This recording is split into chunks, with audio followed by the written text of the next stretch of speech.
యావదాస్తిని త్యాగం చేసి భావితరాలకు స్ఫూర్తిగా నిలిచినప్పటికీ తాను చేసిందేమీ లేదని, ఇంకా ఎంతో చేయాలనుకున్నాను, చేయలేకపోయాననే ఆవేదన వ్యక్తం చేస్తున్నారు మూర్తిరాజు. ప్రజాదానాన్ని దోచుకు తింటూ అది చేశాను ఇది చేశానని గొప్పలు చెప్పుకునే నేటితరం నాయకులకు మూర్తిరాజు మాటలతో కనువిప్పు కలగాలి. ఇంకా చేయాల్సింది చాలా మిగిలిపోయింది, ఎంతో చేయాలనుకున్నాను చేయలేకపోయాను అంతే. మేము గాంధేయవాదులం, ఖద్దరు టోపీ మా సొంతమనే నేతల్లారా గమనించండి. గాంధీ సిద్ధాంతాల కోసం తన యావదాస్తిని దారబోసిన నిజమైన గాంధేయవాది మూర్తిరాజు.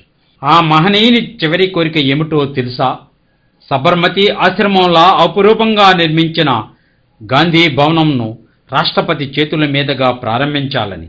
ఆయన ఆశయం నెరవేర్చేదెవరు? ఆయనెప్పుడూ పదవుల కోసం ప్రాకులాడలేదు. ఉన్న ఆస్తిని విద్యా వ్యాప్తికి, సర్వోదయ ఉద్యమానికి, గాంధీ ఆశయాలు అమలు జరపడానికి వెచ్చించిన త్యాగమూర్తి, ఆచరణవాది, సమాజాన్ని తన బిడ్డగా చూసుకున్న మహాత్ముడు. వృద్ధాప్యంలోనూ 2007లో సత్యాగ్రహ శతాబ్ది మహోత్సవాలు నిర్వహించిన నిజమైన గాంధేయవాది మన మూర్తిరాజు. త్యాగాలకు స్ఫూర్తిగా స్వాతంత్రోద్యమ ఘట్టాలతో నిర్మించిన గాంధీ భవన్ను దేశభక్తులందరూ ఒక్కసారైనా చూడాలి. ఆ గాంధీ భవన్ నేడు చరిత్ర పరిశోధకులకు నిలయంగా నిలిచింది. ఈ అపురూప జాతి చిహ్నం భావి తరాలకు పదిలంగా అందించాల్సిన బాధ్యత పాలకులపైనే ఉంది. దాతలు కూడా గాంధీ భవన్ అభివృద్ధికి చేయూతనివ్వాలి. స్వతంత్రోద్యమ ఘట్టాలు, నాటి నాయకుల త్యాగాలు పదిలపరిచి జాతికి అందించాల్సిన బాధ్యత అందరిపైన ఉంది. మన గాంధీ మనులు మాణిక్యాలు కోరలేదు, పదవులు ఆశించలేదు, బిరుదుల కోసం ప్రాకులాడలేదు.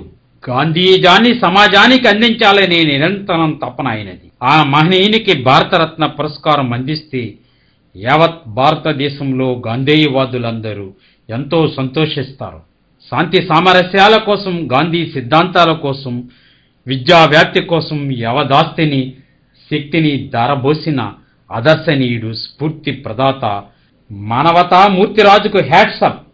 रघुपति राघव राजा राम, पतित पावन सीताराम, ईश्वर अल्लाह तेरो नाम, सबको सन्मति दे भगवान।